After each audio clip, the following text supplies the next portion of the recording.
ക്രിക്കറ്റിലേക്ക് മടങ്ങിവരാനുള്ള ശ്രീശാന്തിന്റെ ശ്രമങ്ങൾക്ക് കരുത്തു പകരുന്നതാണ് TC മാത്യുവിന്റെ വാക്കുകൾ. ശ്രീശാന്തിന് കേരള ക്രിക്കറ്റ് അസോസിയേഷന്റെ പൂർണ്ണ പിന്തുണയുണ്ട്. വിലക്ക് നീക്കുന്നത് സംബന്ധിച്ച് പുതിയ ഭരണസമിതിയുടെ അധ്യക്ഷനായ വിനോദ് റായ്ക്ക് കത്ത് നൽകാൻ ശ്രീശാന്തിന് നിർദ്ദേശം നൽകിയെന്ന് TC മാത്യു മാതൃഭൂമി ന്യൂസിനോട് പറഞ്ഞു. പുതിയ പല സംഭവവാസങ്ങളും BCCL ഉണ്ടാവുന്നതുകൊണ്ട് ഏതെങ്കിലും ഒരു ശുഭാപ്തി വിശ്വാസത്തോടുകൂടി ശ്രീശാന്ത് പോകട്ടെ. കഴിഞ്ഞ ദിവസം ഞാൻ ശ്രീശാന്തുമായിട്ട് ആ കാര്യം സംസാരിച്ചിരുന്നു. KCA നൽകുന്ന പിന്തുണയ്ക്ക് നന്ദിയുണ്ടെന്ന് ശ്രീശാന്തിന്റെ പ്രതികരണം. ആദ്യമായിട്ട് TC സാറിന് വളരെ നന്ദിയുണ്ട് ഇത്രയും മോട്ടിവേറ്റ് ചെയ്തതിന്. അതുമാത്രമല്ല, പുതിയ കമ്മിറ്റി വന്നപ്പോൾ തീർച്ചയായിട്ടും ശുഭാപ്തി വിശ്വാസം കൂടി. കാരണം ഇതൊരു പുതിയൊരു അധ്യായമൊന്നുമല്ല, എല്ലാവർക്കും അറിയാവുന്നൊരു കാര്യമാണ്.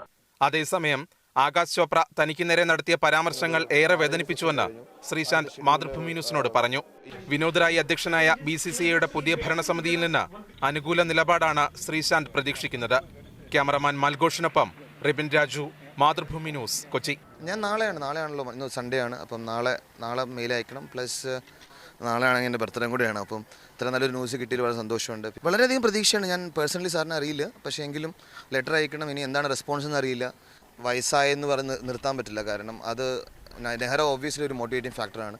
ഞാനത് കളിക്കാൻ തയ്യാറെടുത്തുകൊണ്ടിരിക്കുകയാണ്. കാരണം എന്നെ കളിപ്പിക്കാതിരിക്കണേ നിങ്ങൾ എനിക്ക് ലെറ്റർ തരും. എൻ്റെ ബാൻ അങ്ങനെയാണെങ്കിൽ എനിക്ക് അടുത്ത നെക്സ്റ്റ് സ്റ്റെപ്പ് ആക്ഷൻ എടുക്കാം, കോഴ്സ് ഓഫ് ആക്ഷൻ ചെയ്യാൻ പറ്റും.